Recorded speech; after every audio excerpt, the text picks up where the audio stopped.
자, 우리가 지난 시간 동안 우리는 창세기를 계속 해오는데 왜 창세기를 우리가 공부해야 하는가를 다시 한번 상기시키면서 오늘 공부를 시작할까 합니다. 오늘날 이 시대는 창조주 하나님을 잃어버린 시대, 기억하지 못하는 시대에 우리가 살고 있습니다. 과학 문명과 인간의 문화의 발달로 인해서 하나님을 점점 잃어가는 시대가 되었다는 사실이에요. 그래서 창세기를 통해서 우리 인간의 기원, 우주 만물의 기원이 무엇이고 죄가 무엇이고 죄로 인해서 이 세상이 어떻게 달라지고 변화되는가를 통해서 또 우리가 그 모든 걸 알고 앞으로 있을 새하늘 새 땅에 갈 요한계시록을 통해서는 우리가 이 우주 만물에 이렇게 타락하고 침탈당한 이 하나님 나라가 어떻게 회복해 가고 마지막으로 완성되어져 나가는가를 우리는 창세기와 요한계시록을 통해서 공부를 계속하고 있다는 사실입니다. 그래서 오늘은 어떠냐, 이 아담과 하와의 타락 이후에 이 모든 세계 문화와 문명이 어떻게 타락한 세계로 이루어져 가는 것을 우리가 이 공부를 하면서 찾아볼 겁니다. 이 죄악된 세상이 어떻게 하나하나 죄가 증폭되어 가는가를 우리가 성경 말씀을 통해서 알아보고자 합니다. 오늘은 창세기 4장 1절에서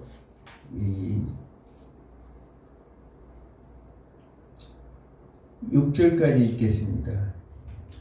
아담이 그의 아내 하와와 동침하며 하와가 임신하여 가인을 낳고 이르고 내가 여호와로 말미암아 경남하였다 하니라. 그가 또 가인하고 아벨을 낳았는데 아벨은 양치는 자였고 가인은 농사하는 자였더라. 세월이 지난 후에 가인은 땅에 소산으로 제물을 삼아 여호와께 드렸고 아벨은 자기도 양의 첫 새끼와 그 기름으로 드렸더니 여호와께서 아벨과 그의 제물을 받으셨으나 가인과 그의 제물은 받지 아니하신지라.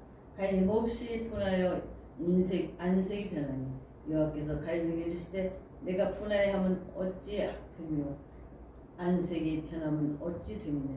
내가 선을 행하면 어찌 닷을 들지 못하겠느냐. 선을 행하지 않으면 죄가 문에 엎드렸느니라. 죄가 너를 언하나 너는 죄를 다스릴지니라. 아멘. 오늘 이렇게 이제 세월이 흘렀어요. 아담과 하와가 동산에서 범죄한 이후에 추방을 되어서 결국은 아담과 하와는 하나님께서 이 죄된 몸으로 하나님께서 누려야 할 축복을 누리지 못하고 결국은 아덴 동산에서 추방되는 결과를 나타내는 것을 봅니다. 그러므로 인해서 이 아담과 하와는 이제 그 이후에 자녀를 낳았는데 가인과 아벨이라는 자를 낳았습니다. 그러면서 세월이 지난 이후에 그 자녀들이 하나님 앞에 제사를 드리는데 가인은 이제 이 농사를 짓는 자고 아벨은 양치는 자였다는 사실이에요. 지금까지 우리가 많은 공부를 해오면서 과거부터 이 재물에 대해서 많은 관심을 가졌죠. 어떤 것을 드려야 하나님이 기뻐하시는가. 그것이 아니라 성경은 재물에 있었던 것이 아니라 결국은 이 드려지는 사람의 중심에 있었다는 사실을 성경은 우리에게 가르치고 있습니다. 5절에 보니까 이 가인과 그의 재물은 받지 아니하시니라. 가인이 몹시 분하여 안색이 변했다. 이 내용을 봤을 때 가인은 어떻게 되느냐. 하나님께서 제물을 받지 않은 것은 그의 삶 속에서 하나님을 경외하지 못하고 하나님에 대한 그 본인의 이 욕구적인 불만이 가득 찬 상태에서 하나님을 무시하는 그런 상태에 있었음을 우리가 알 수 있습니다. 결국은 그는 자신의 자신이 한 모든 일이 선이고 또 자신은 피조물이라는 신분 자체를 잃어버렸다는 사실이에요. 그래서 선악구 이후에 하나님의 형상을 잃어버린 그 죄인들의 모습은 이렇게 하나님과 동등되고자 하는 그 모습이 계속적으로 남아있다는 사실을 성경을 통해서 우리가 알 수 있습니다. 그러므로 인해서 하나님께서 내가 선을 행하면 어찌 낯을 들지 못하겠느냐. 이 가인의 이 재물을 받지 않은 이유는 선을 행하지 않았다는 것이. 선을 행하지 않았다는 것은 하나님의 뜻을 그가 뜻대로 살지 못했다는 사실입니다. 그런 하나님의 뜻대로 살지 못함으로 인해서 그 안에는 내적인 이 하나님께서 가인의 내적인 죄를 지적하고 있다는 사실을 이렇게 성경은 가르치고 있습니다. 그러면서 하나님께서 죄가 문 앞에 엎드렸느냐, 죄가 문 앞에 엎드렸다. 이 말은 무슨 말이냐면 죄가 마치 이 죄가 짐승이 이 먹이를 삼키기 위해서 딱 웅크리고 엎드린 상태를 이렇게 말하고 있습니다. 그러므로 항상 죄가 언제든 덮치기 위해서 죄가 그 안에 죄가 분노를 일으켜서 그 사람의 내면의 모든 것들을 파괴하고 삼키기 위해서 준비하고 있다는 사실을 성경은 말씀하고 있는 것입니다. 자, 이 죄가 지배하고 집어삼켜 먹으려고 간절히 원하고 있다는 상태를 우리에게 말하고 있습니다. 그래서 베드로전서 5장 8절에 우리는 근신하여 깨어있으라. 너희 대적 마귀가 우는 사자처럼 너희를 삼키려 이렇게 하고 있다. 이렇게 성경은 말씀하고 있죠. 그런 것처럼 이 세상 모든 것 마귀는 죄된 이제 세상 속에서 마귀는 어떻게든 인간의 내면에 하나님을 데려가는 그 마음을 넣어 주어서 하나님과 대적하는 동등되고자 하는 그런 마음을 주므로 자기 의를 드러내는데 하나님의 의를 나타내야 되는데 자기 의를 드러내므로 해서 불의한 일을 행하도록 하는 것이 결국은 마귀의 사탄의 모습이라는 사실입니다. 그러므로 하나님께서는 죄가 너를 원하나 너는 죄를 다스리리라. 원하나는 이 단어를 통해서 우리가 알 수 있는 것은 원하나 창세기 3장 16절에 하와에게 말하듯이 너는 남편을 원하고 남편은 너를 다스릴지니라 할 때 그 원하나의 단어와 똑같은 것이 이 테슈카라는 히브리어인데 똑같이 여기서도 그 원하나가 여기서 인간의 욕망이 이제 죄가 증폭해 가지고 너를 이렇게 모든 것을 충동질하고 갈망 속에 있으므로 너는 죄를 다스리라. 너는 죄를 다스리라. 죄에 지배당하지 말고 너는 죄를 다스리라고 하나님께서 말씀하고 있습니다. 오늘날 이 창세기 4장의 가인과 아벨의 제사라는 것은 오늘날로 말하면 예배와 똑같다고 봅니다. 예배는 뭡니까? 하나님 앞에 가까이 가기 위해서 우리가 코르반이라고 그랬죠. 가까이 가기 위해서 하나님 앞에 예배를 드리는 건데 이 예배에는 종교적 의식적 예배가 있고 또 삶을 통해서 드려지는 예배가 있어요. 우리가 주일날 예배 드리는 건 종교 의식으로서의 예배가 되죠. 그러나 우리의 예배는 로마서 12장 1절의 말씀처럼 삶 전체를 통하여 우리가 드려지는 예배가 있는데 진정한 예배는 이 종교적 예배와 또 이 삶 전체를 드리는 예배가 통합되어서 드리는 예배를 바로 예배라고 할 수가 있어요. 그러므로 해서 가인은 그가 재물에 대한 그런 것도 하나님을 경외하고 공경하는 마음으로 드린 것도 아니겠지만 그 삶 전체가 하나님 앞에 온전한 삶을 드리지 못했기 때문에 하나님께서는 그 예배를 받으시지 않았다는 사실을 우리는 성경을 통해서 알 수 있습니다. 우리가 그래서 예배라는 것이 얼마나 소중하고 중요한지를 알 수 있어요. 이 예배를 통해서 사람은 변화를 되고 하나님 앞에 가까이 나가게 되고 하나님을 만나게 되는데 하나님을 이 예배를 온전하게 드리지 못함으로 인해서 우리는 하나님과 멀어지는 관계가 될 수밖에 없어요. 하나님과 멀어진다면은 어떤 과정이 나오냐? 8절 보니까 8절에서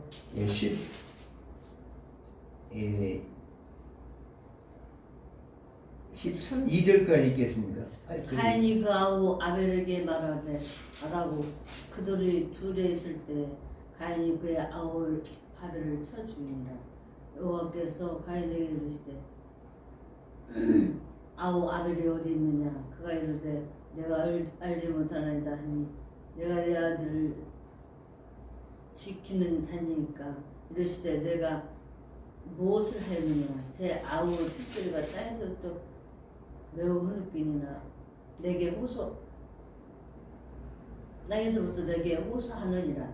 땅이 그 입을 벌려 내 손에서부터 내 아우 피를 받았은지 내가 땅에서 저주를 받으리니 내가 밭을 갈아도 땅에 다시는 그 효력을 내어주지 아니할 것이요 땅이 나는 것이요 너는 땅에서 피하며 유리하는 자가 되리라. 아멘. 여기까지 있겠습니다. 자, 이 결국은 어떠냐? 죄가 이제 그 예배를 통해서 하나님과의 관계가 온전하지 못하다 보니까 결국은 죄의 지배를 받아서 이 가인은 어떻게 되냐? 인류 최초의 살인이라는 엄청난 죄를 범하게 됩니다. 부모의 죄가 이제 증폭돼서 형제 간에 이제 결국은 갈등이 생기고 이 그 살인까지 일어나는. 그래서 이 죄로 인해서 가정 질서가 파괴되는 모습을 오늘 하나님을 통해서 우리가 알 수 있습니다. 하나님은 범죄 이후에도 그 모든 인류를 바로 심판해서 죽음으로 모는 것이 아니라 생육하고 번성하여 땅에 충만하기를 바랐어요. 그렇기 때문에 하나님께서는 그 성경에 보면 이 범죄 이후에도 사람들이 1000년 동안 살아있던 건 뭐냐? 그 하나님께서는 이미 타락했지만 하나님의 계획은 이 땅의 여자의 후손인 이 예수 그리스도 메시아를 이 땅에 보내심으로 인해서 이 하나님 나라를 회복시키고 결국은 하나님 나라를 완성할 하나님의 계획이 있었기 때문에 바로 하나님께서 심판하지 아니하고 사람들이 비록 하나님의 형상은 이루어졌지만 하나님 그들에게 생육하고 번성하기를 바랬다는 사실입니다. 그러므로 인해서 인위적인 죽음은 하나님의 뜻을 거역하는 것이고 바로 하나님을 대적하는 사건을 있었다는 사실을 우리가 알 수 있습니다. 그러면서 이제 하나님께서는 이 아담에게 땅의 입을 벌려 내 손에서부터 내 아우를 피를 받았은즉 내가 땅에서 저주를 받을 것이다. 이 아담에게는 하나님께서 땅의 저주를 받을 것이라고 말씀하셨는데 이 가인에게는 땅에서 저주를 받을 것이다 이렇게 말씀하셨어요. 이 저주라는 말은 인간을 밭을 갈아도 땅의 효력을 발생하지 않는다는 말씀을 하고 있는 것입니다. 아담은 수고하여야 땀을 흘려야 그 소산을 얻을 수 있어요. 땀을 흘리면 소산을 얻을 수 있었지만 가인은 어떻게 땀을 흘리고 노력을 해도 그 효력이 없이 땅에 의해서 결국은 이 삶이 더욱더 피폐해지고 어려워진다는 사실을 성경은 말씀하고 있는 것입니다. 그러므로 인해서 하나님께서는 12절에 내가 밭을 갈아도 땅이 다시는 그 효력을 내게 주지 아니할 것이요 너는 땅에서 피하여 유리하는 자가 되리라. 땅에서 피하여 유리하는 자다.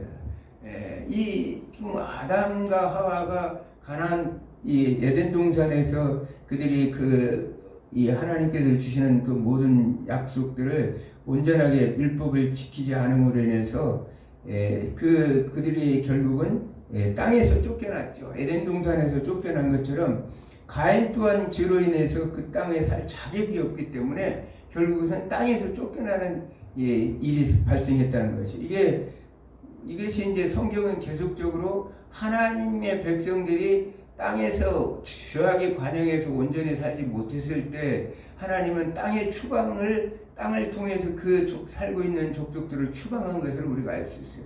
우리가 잘 알다시피 창세기 15장 16절에 가나안 아모리 족속의 죄악이 관영하지 않음으로 인해서 하나님은 430년 동안 기다렸다가 결국은 가나안 족속들의 그 죄가 관영할 때 결국은 그 땅에서 살 자격이 없을 때 하나님께서는 이스라엘 백성들을 출애굽을 시켜서 그 땅을 누구에게 주느냐?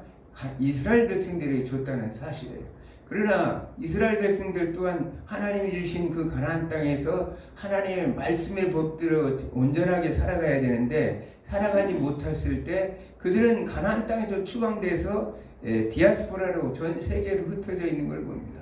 디아스포라로 전 세계로 흩어져 있는 이스라엘 백성들은 그 이후에 참 엄청난 무려 2000년이라는 동안 그 엄청난 그들은 고난을 통해 세계를 유리하면서 오늘 지금 가인이 유리하는 것처럼 세계를 유리하면서 그 죄값을 치르면서 살아왔던 것을 봅니다.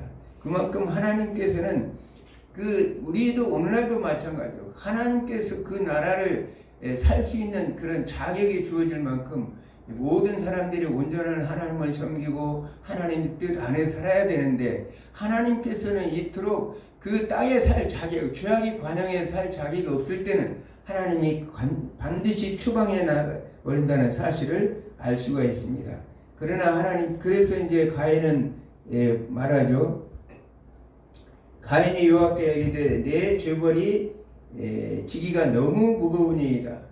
주께서 오늘 이 짐에서 나를 쫓아내시온즉 내가 주의 낯을 피하옵지 못하리니 내가 땅에서 피하며 유리하는 자가 될지라. 물은 나를 만나는 자마다 나를 죽이겠나이다. 여호와께서 그에게 이르시되 그렇지 아니하다. 가인을 죽이는 자는 벌을 7배나 받으리라 하시고 가인에게 표를 주사 그를 만나는 모든 사람에게 죽음을 면하게 하시니라.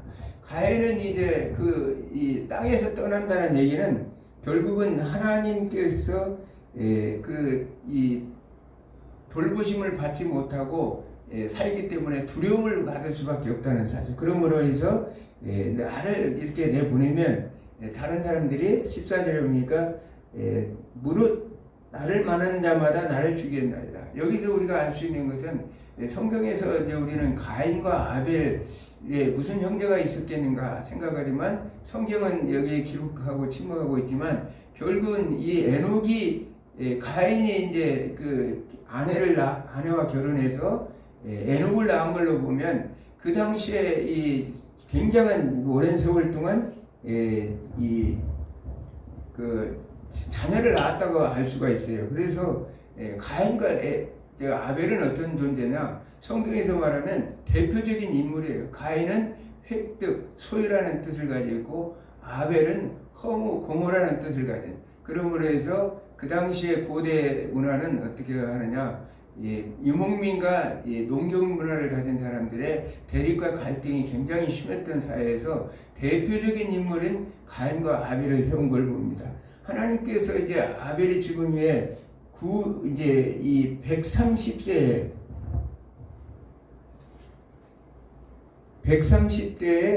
그 셋을 낳았다고 이렇게 말하는 걸 봐서 결국은 그 안에 많은 사람을 살았다고 볼 수가 있죠. 그 가인과 아벨만 있었던 게 아니라 이 인류가 굉장히 이제 아담과 하와의 인류가 많이 번성했다는 사실을 우리가 알 수가 있는 것입니다. 그러면서 표를 이렇게 하나님께서 표를 줬다. 이게 이제 살인을 용납하지 않겠다. 표를 줬다는 것은 더 이상 이 가인에게 하나님께서 다른 사람이 살인을 할 수 있도록 용납하지 않겠다는 하나님의 의미가 담겨 있다는 사실을 우리가 알 수 있습니다. 이것은 하나님의 바로 구원의 표라는 사실이에요. 믿음으로 살아가는 백성들에게 하나님께서는 계시록 7장 4절에 그 하나님의 이 인침을 받은 14만 4천이라는 말씀이 나오죠. 그래서 이 표라는 것은 하나님 앞에 인침을 받은, 하나님께서는 비록 가인이 그가 범죄를 했지만 결국은 하나님의 사랑의 하나님이기 때문에 그가 회개하고 돌아오면 언제든지 보호하고 인도하실 그런 하나님이시기 때문에 그에게 표를 주어서 결국은 이제 앞으로 있을 가인의 문명을 이루어나가는 걸 봅니다. 결과적으로 그렇게 했는데도 창세기 4장 16절에 보면 가인이 여호와 앞을 떠나서 에덴 동쪽 롯 땅에 거주하였다. 이 말은 이제 더 이상 하나님 앞에 나는 보호를 받지 않냐고 하나님을 떠나서 내가 살겠다는 뜻을 가지고 있다는 사실이에요. 그 에덴 이제 동쪽에 있던 그가 가인이 롯 땅을 떠나 이제 롯 땅으로 이제 가는 것을 봅니다. 롯이라는 단어는 바로 허무라는 단어로 볼 수가 있죠. 허무라는 단어. 하나님은 이렇게 해서 하나님은 원래 하나님은 살인을 금하고 있어요. 우리가 6째 계명에서 보면 5계명이 내 부모를 공경하라는 계명이고 10계명의 6째 계명이 살인하지 말라죠. 그런 것처럼 하나님은 그 살인하는 것을 엄격하게 금하고 있다는 사실입니다. 그러나 이제 고의로, 그래서 성경에는 고의로 살아는 고범죄에 해당하는 자는 반드시 죽일 것이라고 얘기하죠. 그러나 이제 이 실수로 우리가 이 살인한 자, 이런 사람들은 하나님께서 도피성을 마련해 가지고 그곳에서 대제사장이 죽을 때까지 그곳에서 숨어 살다가 결국은 대제사장이 죽는 날 자유를 얻어서 다시 고향으로 돌아올 수 있도록 한 것이 하나님의 놀란 은혜의 말씀입니다. 결국은 오늘날 말하자면 대제사장은 예수 그리스도죠. 예수 그리스도의 십자가의 죽으심으로 인해서 죄인된 우리는 이미 그곳에서 자유를 누려서 이제 앞으로 있을 이 본향으로 돌아갈 수 있는 길을 열어줬던 것을 우리가 알 수 있습니다. 이 지금 살인에 대한 것을 예수님은 더 깊게 더 크게 확대해서 말씀하고 있습니다. 마태복음 5장 21절에서 22절을 보면 마태복음이죠? 예, 마태복음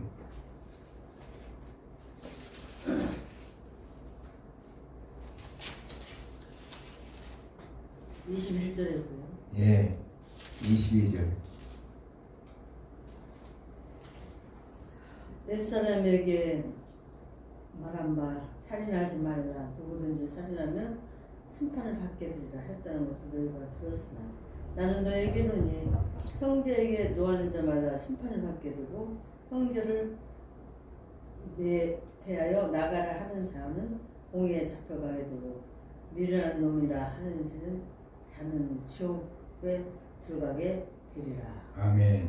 자, 예수님께서는 이 살인에 관한 것을 더 확대해서 이 말씀하시는데 이 옛사람에게 말한 바 살인하지 말라. 누구든지 살인하면 심판을 받게 되려 하였다는 것을 너희가 들었으나 나는 너희에게 이르노니 형제에게 노하는 자마다 심판을 받게 되고 형제를 대하여 라가라는 자는 공회에 잡히게 되고 미라는 놈이라는 자는 지옥불에 들어가리라. 엄청나게 그 확대 해석에서 하나님 예수님은 말씀하죠. 라가라는 단어는 아람어인데 머리가 빈 사람 또는 바보 이런 말을 우리가 함부로 썼다가 큰일 난다는 거예요. 왜? 예수님께서 말하는 살인죄보다 더 무서운 지옥불에 들어갈죄라고 예수님은 말씀하십니다. 그러므로 인해 살아간 인류는 하나님의 형상인 도덕성을 상실해 버렸습니다. 인간이 도덕적 가치를 추구하게 되는데 짐승에게는 도덕이라는 것이 없는 것입니다. 인간이 도덕적 가치의 상실은 하나님의 관계가 끊어진 것이고 인간이 짐승 같은 상태를 말하는 것입니다. 이 우리의 도덕적 상태가 이미 상실됐을 때 하나님과 관계가 끊어지고 인간은 짐승과 같은 상태가 된다는 사실을 성경은 말하고 있습니다. 인류의 그 죄라는 것이 얼마나 무서우면 이렇게까지 죄가 타락해서 결국은 살인죄 같다는 사실을 성경은 우리에게 가르치고 있습니다. 그러면서 이 창세기 4장 16절에서 17절을 한번 읽어보겠습니다. 여기 4장. 네, 16절에서 17절.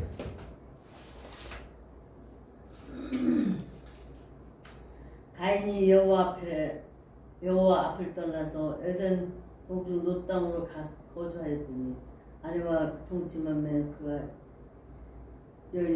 그가 임신하여 애를 낳은지라. 가인이 성을 보고 짧은 성을 쌓고 그의 이름대로 아들들을 이름으로 성을 이름하여 에녹이라 하였느니라. 아멘. 자, 오늘 보니까 가인은 에녹성을 쌓음으로 해서 죄인된 세상은 성을 쌓고 도시의 문명이 출발되는 사실을 성경을 통해서 우리에게 말씀하고 있습니다. 도시 문명의 출발은 가인으로부터 시작되었다는 사실이에요.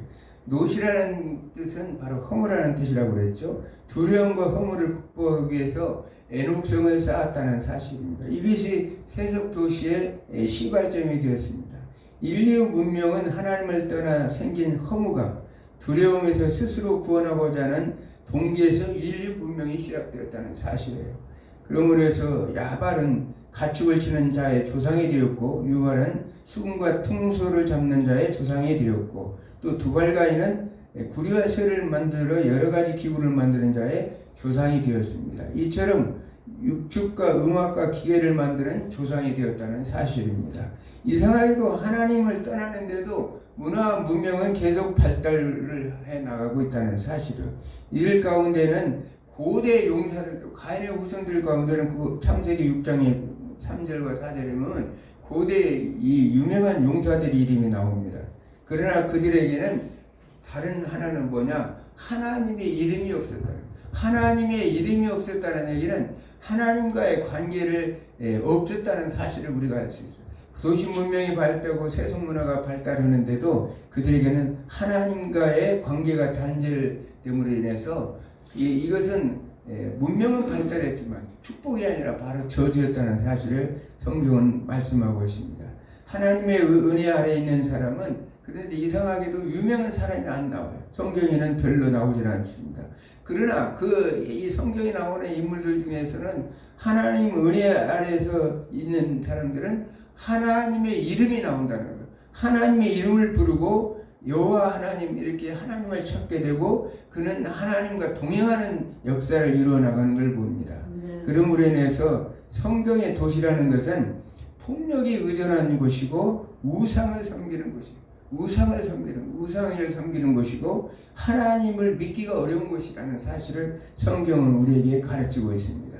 그래서 도시 문명의 발달은 오늘날 세속화의 길을 걸을 수밖에 없고, 그곳은 우상을 섬기고, 우상이라는 것은 하나님 대신에 그 하나님의 그 없는 자리를 다른 것으로 채우는 것을 우상이라고 하는데, 그 인간의 욕망 속에서 다른 것을 채우는 것을 누구로 채우느냐? 바로 사탄이 그 안에 채워지는 것을 말하고 있습니다.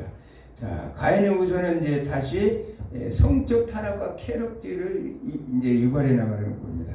19장 이제 4장 19절을 한 절 읽겠습니다. 4장 19절. 창세기? 네.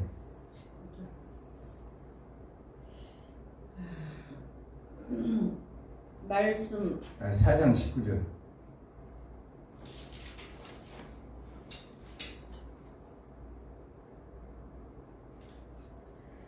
라멕이 두 아내를 맞이하였으니 하나의 이름은 아다요 하나의 이름은 셀라였더라.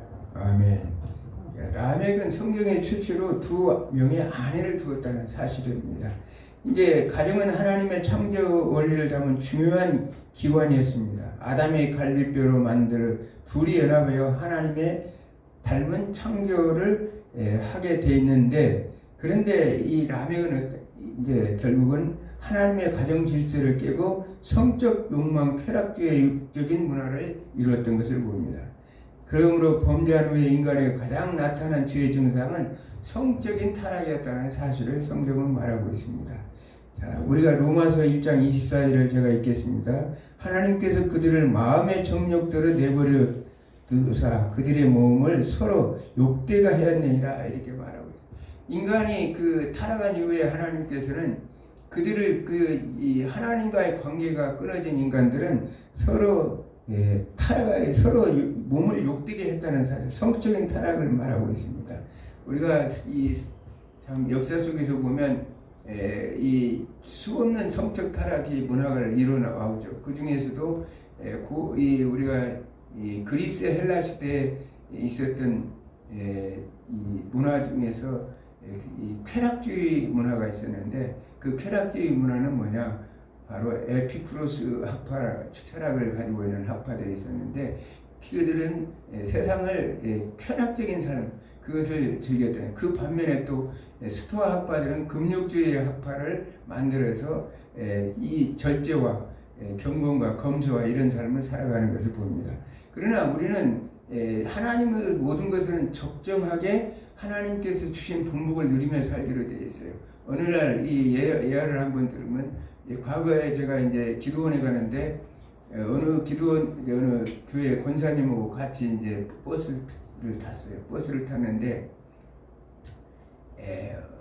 자기 자랑을 많이 하고, 오늘 지금 여기 기도원 올라오는데 남편이 자기 치마를 잡길래 발로 차면서 이 사탄을 물러가라 이렇게 했다고. 그러면서 그 얘기를 하길래 이 이제 저는 이제 고린도전서 7장 5절의 말씀이 생각이 났어요. 사도 바울은 뭐라고 했느냐? 서로 분방하지 말아라. 왜? 분방을 하려면은 이 기간을 정해서 그 기도하는 그 시간만 정해서 하고 다음에는 합방을 하라고 이렇게 말씀하고 있습니다. 왜 그러느냐? 만약에 분방을 함으로 인해서 사탄이 그 마음을 이 절제하지 못하고 해서 그 사탄이 올무가 되어서 넘어갈까 두렵기 때문에 뭐하지 말라는 거예요. 왜냐하면 우리가 사람이 그 금욕과 절제라는 것은 그저 그냥 이 극단적으로 그냥 그런 영은 선하고 육은 악한 그런 것처럼 하면 절대 안 되고 이 결국은 하나님이 주신 그 아름다운 이 삶을 살기 위해서 부부간에 서로 그렇게 성경은 잘 화합해서 즐거운 성생활도 하나님이 주신 거기 때문에 잘 맞춰서 살도록 이렇게 했다. 그럼으로 인해서 그 남편이 만약에 그게 시험이 들어서 나가서 범죄를 하면 그것이 주가 된 네가 아무리 기도를 해봐야 소용이 없다는 얘기를 성경 우리에게 가르치고 있습니다. 그것처럼 오늘 이 나와 있는 것 중에 하나님은 말씀 속에서 오늘 보면 로마서 1장 26절에서 27절에 보면 제가 있습니다. 하나님께서 그들을 부끄러운 욕심에 내려두었으니 그들의 여자들도 순리대로 쓸 것을 받고 억리로 쓰며 그같이 남자들도 순리대로 여자 쓰기를 버리고 서로 향하여 음욕이 부릴 듯하며 남자가 더불어 부끄러운 일을 향하여 그들 그릇 때문에 상당한 보응을 그들 자신이 받았느니라. 지금 무슨 말을 하냐? 이 동성애를 얘기하는 거죠. 오늘날 동성애는 하나님의 떠난 인류의 종말적 심판의 자리에 있음을 알 수가 있습니다. 이 동성애가 성행했던 것이 헬레니즘 시대, 그 당시에 이 그리스 로마 시대에는 알렉산더가 그 모든 세상을 정복한 이후에 엄청난 그 당시에는 신화적 세계관이었는데 그것들이 무너지면서 결국은 수없는 많은 사람이 죽고 많은 사람들이 다쳤죠. 그러면서 그들 생각에 인간은 무엇인가, 행복이 무엇인가 이런 철학 사상이 일어났고 그러면서 인간 중심의 아까 얘기했던 쾌락주의나 또는 반대적으로 금욕주의나 회의주의 같은 것들이 나타나는데 그들 중에서 가장 선했던 것이 동성애라고 해요. 그 당시에 그래서 우리는 리버티니즘이라고 내가 과거에 말씀을 드린 건데 성적인 쾌락주의, 결국은 육체에 대한 향락주의가 그때부터 시작이 됐는데 예수님 당시에도 지금 말씀하는 거예요. 남자와 여자의 성적인 그런 그 남녀간의 이 성관계를 얘기하는 게 아니라 남자는 남자와 여자는 여자대로 그래서 이 동성 간의 그런 성적인 것들을 말씀하고 있는 것입니다. 이럴 때 인간의 지난번에 했던 소돔과 고모라가 결국은 멸망한 원인이 물론 다른 여러 가지 의의도 있지만 그렇게 동성애가 심하고로 죄를 하기 때문에 아까도 이 땅의 신학에서 얘기했지만 죄를 보면 그 땅에서 하나님께서 쫓아내든지 그 땅을 완전하게 진멸시켜버리는 가나안 땅을 진멸했던 것처럼 소돔과 고모라도 진멸을 당하는 그런 일을 했던 것처럼 이런 문제가 일어났다. 오늘날 우리 한국 사회가 지금 이런 체계 속에 있습니다. 지금 얼마나 무서운 일을 하고 있는지 하면 대놓고 지금 이렇게 동성애 자랑을 해요. 우리가 얼마 전에 그 홍석천이라는 이 연예인이 나와서 자기는 남자친구가 네덜란드 사람이었는데 1년간 사귀다가 결국은 지금은 헤어졌다. 남자친구가 아니라 홍석천이가 남자친구니까 홍석천이는 여자의 역할을 하는 거라고 봐야 되겠죠. 그런 얘기를 서슴없이 하고 자랑스럽게 얘기를 하는 것을 봐요. 그런데도 방송에서 그런 걸 떳떳이 이렇게 얘기가 나올 정도로 우리 한국 사회도 이제 정말 하나님의 심판이 멀지 않았다는 사실을 생각할 수가 있어요. 지금 그러면서 얼마 전에 대법원 판결에 나왔다고 그랬죠. 7월 달에 이 사실혼 관계에 있는 사람들을 의료보험 피부양자 자격을 인정하자. 그 얘기는 동성애를 인정하자는 얘기가 대법원에서 네덜란드가 1년에 최초로 세계 최초로 법으로 동성애를 인정을 했어요. 그러면서 덴마크라든지 또는 미국, 프랑스, 독일, 영국 이런 나라들이 계속적으로 동성애를 인정함으로 인해서 세계에 수없는 많은 나라들이 지금은 동성애를 인정하는 나라가 되었다고 해요. 그래서 세상에 종말이 왔다는 사실을 예수님께서 재림의 날이 가까웠다는 거기에다가 우리 한국도 지금 이런 상태까지 왔기 때문에 세상은 정말 우리는 두렵고 떨림으로 왜 창세기를 하느냐? 죄가 무엇인가를 알기 위해서 죄의 기원이 뭐고 또 하나님께서 원하는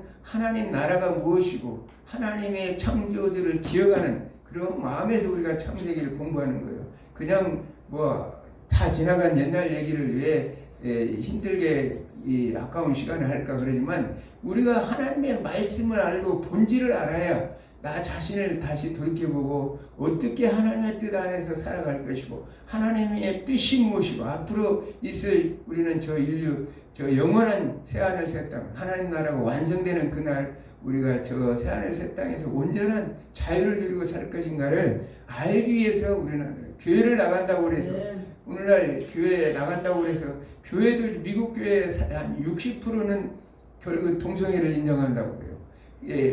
그러면서 우리나라도 지금 동성애를 인정하는 교회들이 굉장히 많이 늘어나고 있죠. 정말 이건 있을 수 없네요. 그래서 오늘날 창세기를 공부하면서 타락의 역사, 하나님 나라의 역사를 공부하면서 인류가 지금 어떻게 타락의 길을 가고 종말이 어떻게 오가고 있는가를 우리가 알기 위해서 지금 공부를 하고 있다는 사실입니다.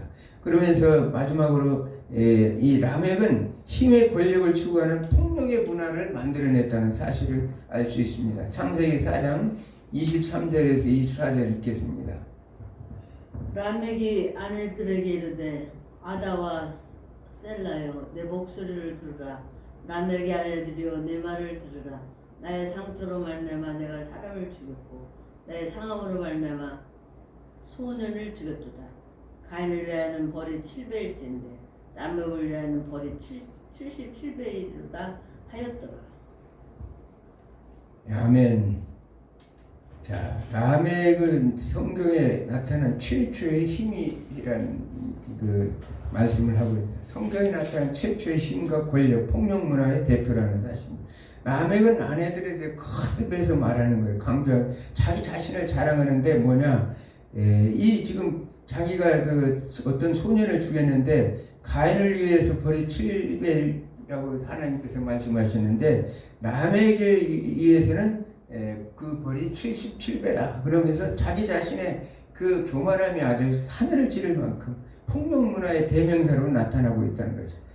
그러므로 인해서 세상은 오늘날 세상은 강자에게 유리한 법이 이 모든 것들이 적용되고 있다는 사실입니다. 그러나 하나님의 법은 뭐냐? 강자뿐만 아니라 약자도 보호하기 위한 법을 하나님께서 제정하고 있어요. 성경은 출애굽기 21장 22절에서 25절 한번 읽겠습니다. 21장? 예.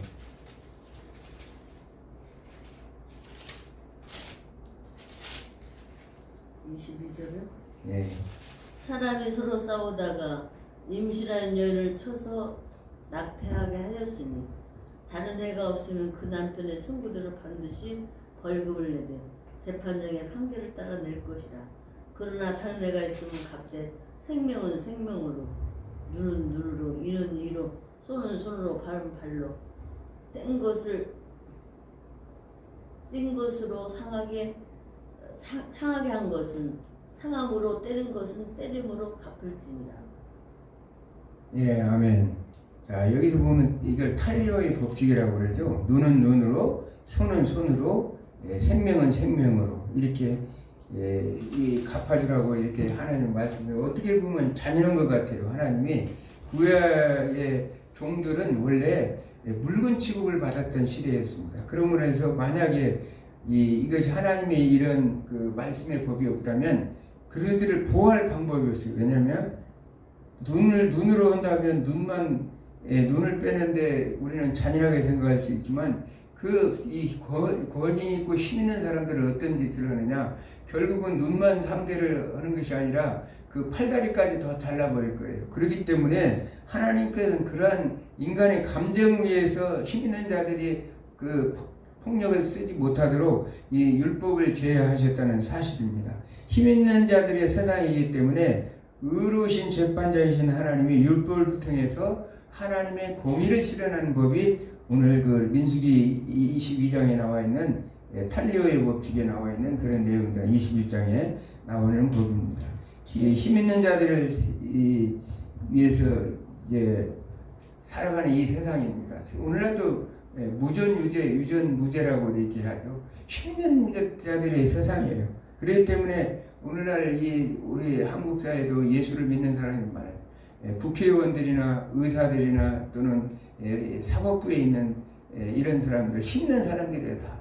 그런 사람들이 하나님을 믿지만 하나님의 공의를 실현해야 되는데 공의를 실현하지 않고 자신의 힘의 논리로 세상을 어지럽히는 걸 봅니다. 이런 세상이 마지막 타락한 세상이라는 사실을 이렇게 말씀하고 있습니다. 유리하고 방황하는 타락한 인류는 죄의 증상인 불안 때문에 다 모든 그 불안 때문에 세상에서 자기를 보호하는 성을 쌓고 놀라운 문명을 이루어 나가는 걸 봅니다.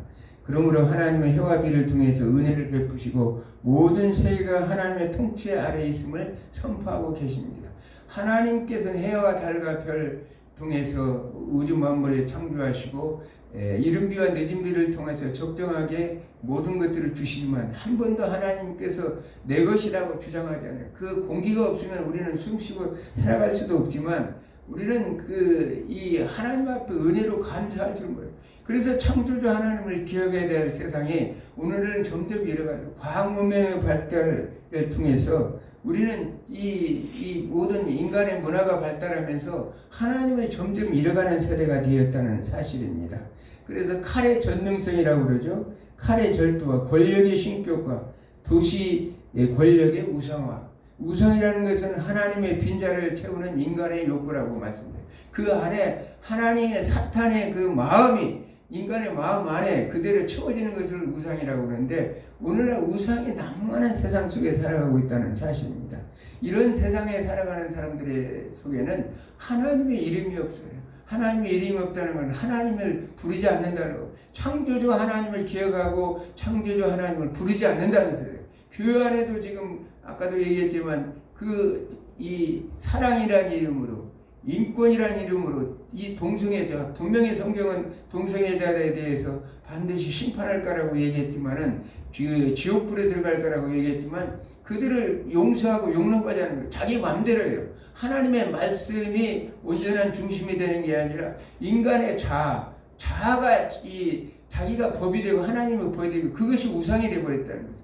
인간의 이성이 결과적으로는 하나님의 법 위에 서버리는 세상이 되었다는 사실을 성경은 우리에게 말씀하고 있습니다. 그러므로 해서 이를 통해서 볼 때 타락의 세계는 자기중심적이에요. 나르시즘이라고 그러죠. 그러면서 분석적이라는 헬라인의 문화가 뭐예요? 분석적이죠. 유대인들의 성경에 말하는 것은 통전적인데 헬라적 문화는 분석적이에요. 그러면서 성적 타락과 힘과 권력을 이루는 나라가 세상 나라예요.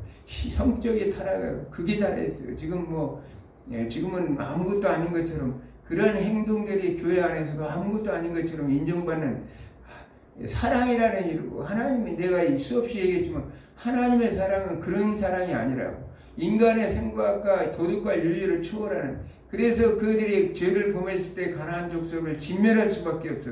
어린 아이까지라도 진멸하는 것이 하나님인데 그것은 잊어버리고 하나님의 말씀의 이 본성적인 그 본질은 잊어버리고 결과적으로 인간의 마음대로 사랑이라는 이름으로 그걸 다 용서하고 용납하자 이런 세상이 되었다는 거예요. 잘못된 이데올로기 때문에 하나님의 나라를 완전하게 대적하는 세력들을 추종하는 이런 잘못된 세상 속에 살아가고 있습니다. 오늘날 제가 이렇게 말씀을 전하는 것은 창세기를 강의하는 것은 우리가 정말 하나님 나라를 온전히 알고 창조주 하나님을 바로 알아서 하나님의 백성답게 온전하게 살자는 거예요. 그래서 그 심판날에 불못에 들어가서 울며 이를 갈며 잊지 않도록 교회는 열심히 다녔고 11조도 열심히 했고 헌금도 열심히 했는데 우리가 잘못된 하나님을 잘못 알고 잘못 믿어서 저 영원한 지옥불에 들어간다면 얼마나 분통 터질 일입니까? 여러분들이 하나님을 온전히 알아서 저 하나님께서 마련한 우리 주께서 마련하신 영원한 새하늘 새 땅에서 영생 복락을 누리며 사는 여러분이 되기를 주님으로 축원합니다. 기도합니다.